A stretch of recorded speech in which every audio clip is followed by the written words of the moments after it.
नमस्कार दोस्तों। विभाज्य के नियम का वीडियो हम पीछे दे चुके हैं और आज हम विभाजन पर आधारित कुछ प्रश्नों को लेकर आए हैं। तो आशा करते हैं कि इस वीडियो में आप विभाजन पर आधारित जो प्रश्न हैं इसको समझने की आप कोशिश करेंगे। पहला प्रश्न है हमारा कि 206, 306, 308, 309 में कौन 6 से पूरी तरह विभाजित होगी।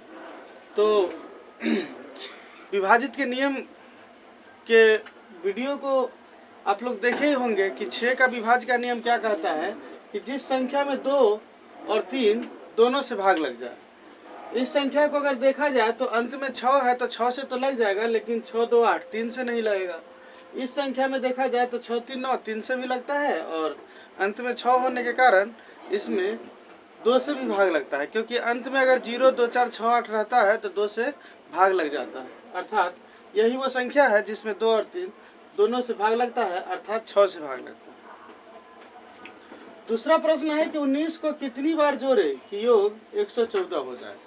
कितनी बार जोड़ा जाए, इसका मतलब है कि ये जो 114 है उसमें हम 19 से भाग कर देंगे तो हमारा आंसर क्या आएगा 6, है ना। 114 में हम क्या करेंगे 19 से भाग कर देंगे तो आंसर क्या आएगा हमारा 6, अर्थात 19 को हम 6 बार जोड़ेंगे तो 114 हो जाएगा। तीसरा प्रश्न है कि डैश से विभाजित होगी यदि इकाई का अंक 0 2 4 6 8 हो।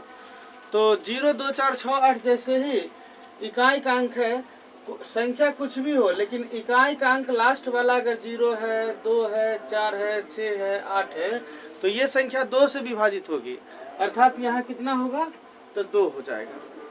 फिर नेक्स्ट प्रश्न है कि डैश से विभाजित होगी यदि अंकों का योग 3 से विभाजित हो। हम इस प्रश्न में बताए हैं कि 3 से विभाजित होने के लिए अंक को जोड़ेंगे, जैसे 6 और 3 9 कट गया है 3 से, अर्थात ये संख्या पूरी तरह 3 से कट जाएगी।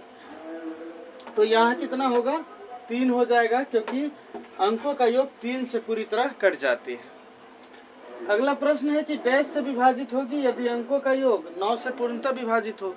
तो जब 9 से पूर्णतः विभाजित हो जाती है अंकों का योग तो 9 से भाग लग जाएगा, अर्थात संख्या में हम 9 से भाग दे सकते हैं। फिर अगला प्रश्न है कि 64 82 54, 64 82 52 और 64 82 50, 64 82 58 में कौन 4 से विभाज्य है। तो 4 से विभाज्य के नियम में हम लोगों ने क्या पढ़ा है कि अंतिम 2 अंक देखेंगे। कहाँ है अंतिम 2 अंक, तो ये 50 4 से लगेगा नहीं लगेगा। अंतिम 2 अंक 58 4 से लगेगा नहीं लगेगा। अंतिम 2 अंक 52 4 से लगेगा, हाँ लग जाएगा, 13 चौका 52, अर्थात हमारा आंसर यही होगा कि यही वो संख्या है जो 4 से विभाजित हो, क्योंकि 4 से विभाजित का नियम क्या बताता है कि अंतिम 2 अंक 4 से पूर्णतः विभाजित हो। फिर ये प्रश्न है कि कौन 8 से विभाज्य हो। तो 8 से विभाज्य के लिए क्या करेंगे, अंतिम 3 अंक पर हम देखेंगे कि 3 अंक क्या है यहाँ पर 754, 8 से कटेगा 8 9 72 और 3 34 नहीं कटेगा। ये 8 9 72 30 नहीं कटेगा। ये 8 8 64 49 नहीं कटेगा। 8 9 72 8 चौक 32 यही कट जाएगा। तो ये संख्या हमारा मतलब 3 अंक लास्ट वाला देखना है, उसमें 8 से भाग लगाकर अगर कट जाता है तो 8 से पूर्णतः विभाजित हो जाएगी। फिर हम अगले प्रश्न पर चले कि डैश से विभाजित होगी यदि इकाई का अंक 0 अथवा 5 हो। अगर इकाई का अंक 0, ये 2 4 6 के 8 की बात हटाइए, 0 रहे चाहे 5 रहे तो ये संख्या क्या होता है 5 से विभाजित हो जाती है, अर्थात यहाँ कितना होगा 5। और लास्ट प्रश्न है कि में कौन 11 से विभक्त है। तो 11 से विभक्त को हम कैसे चेक करेंगे, तो हम सम अंक और विषम अंक का अंतर देखेंगे कि कितना आता है। अगर 0 या 11 से भाग लगने वाला संख्या आ जाता है तो 11 से पूर्णतः विभाजित होगी। तो देख ले इसका हम देखते हैं 1 5 और 1 6, मतलब ये विषम अंक है। 5 और 1 6 और 6 और 6 12, इसको हम अल्टरनेट अंक भी बोलते रहते हैं, है ना। तो 5 1 6 और 6 12 और 12 में 0 जोड़ेंगे तो फिर 12 ही आ जाएगा। तो इसका जो विषम अंकों का योग है 12 है, और इसके बाद सम अंक देख लेते हैं। 9 2 11, 11 8 19 और 1 20। तो जब हम 20 में से 12 घटाते हैं तो कितना आता है?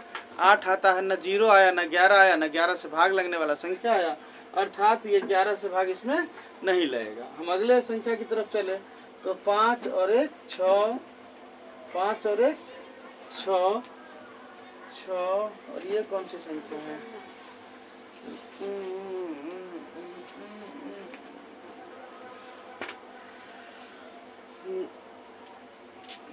5 और 1 6, और फिर